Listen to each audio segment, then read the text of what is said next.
Prokaryotic cells के बारे में हमारी एनसीईआरटी बायोलॉजी में जो कुछ भी मेंशन किया हुआ है, आइए रिवाइज करते हैं।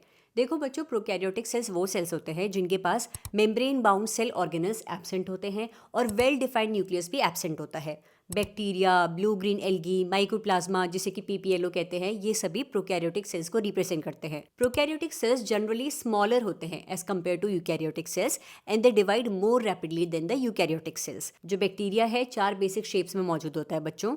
Spiral shape spirillum, comma shape vibrio, rod shape bacillus and spherical coccus. अगर हम सेल स्ट्रक्चर की बात करें तो प्रोकैरियोटिक सेल में प्लाज्मा मेम्ब्रेन मौजूद होती है। This plasma membrane is surrounded by cell wall. Exception आ जाता है, माइकोप्लाज्मा में सेल वॉल नहीं होती।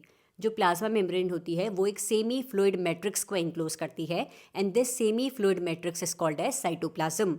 जो प्रोकैरियोटिक सेल का जेनेटिक मटेरियल होता है नेकेड होता है क्योंकि it is not enclosed by nuclear membrane, और इसीलिए हम कहते हैं कि प्रोकैरियोटिक सेल के पास वेल डिफाइंड न्यूक्लियस एब्सेंट है। वेल डिफाइंड न्यूक्लियस क्यों नहीं है? क्योंकि इनके न्यूक्लियस में न्यूक्लियर मेम्ब्रेन मौजूद नहीं है और इसीलिए स्ट्रक्चर को न्यूक्लियस नहीं कहते हैं, न्यूक्लियोइड कहते हैं। तो अगर कोई आपसे पूछे कि प्रोकैरियोटिक सेल में जेनेटिक मटेरियल कहाँ मौजूद होता है, एक रीजन में मौजूद होता है जिसे कि हम कहते हैं न्यूक्लियोइड।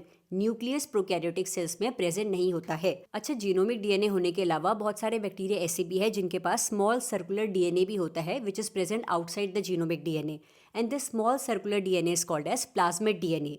जिन जिन बैक्टीरिया में प्लाज्मिड डीएनए होता है, ये प्लाज्मिड डीएनए की प्रेजेंस उस बैक्टीरिया को बहुत सारे फिनोटिपिक कैरेक्टर्स भी प्रोवाइड कराती है, जैसे कि presence of plasmid DNA provides antibiotic resistance to bacteria. आपने बायोटेक्नोलॉजी में भी पढ़ा होगा कि जो प्लाज्मिड डीएनए है वेक्टर की तरह एक्ट करता है। होस्ट सेल में फॉरेन डीएनए कैरी करने का काम कौन करता है? प्लाज्मिड डीएनए करता है। यूकैरियोटिक सेल और प्रोकैरियोटिक सेल में एक सेल ऑर्गेनल कॉमन होता है and that is ribosome. Ribosomes non membrane bound cell organelles होते हैं which are present in both prokaryotic as well as eukaryotic cells. अच्छा, प्रोकैरियोटिक सेल का एक और यूनिक फीचर है कि इनके पास टाइनी पार्टिकल्स मौजूद होते हैं जिन्हें कहते हैं inclusion bodies. These inclusion bodies store reserve food material in case of prokaryotic cells. एक कैरेक्टरिस्टिक फीचर भी है प्रोकैरियोटिक सेल का, और वो ये है कि प्रोकैरियोटिक सेल की जो प्लाज्मा मेम्ब्रेन है उसमें फोल्ड्स मौजूद होते हैं जिसे कहते हैं मीजोजोम्स। और ये इनफोल्डिंग्स ऑफ प्लाज्मा मेम्ब्रेन जिन्हें कि हम मीजोजोम्स कह रहे हैं, these mesosomes helps in cell division, DNA replication and respiration.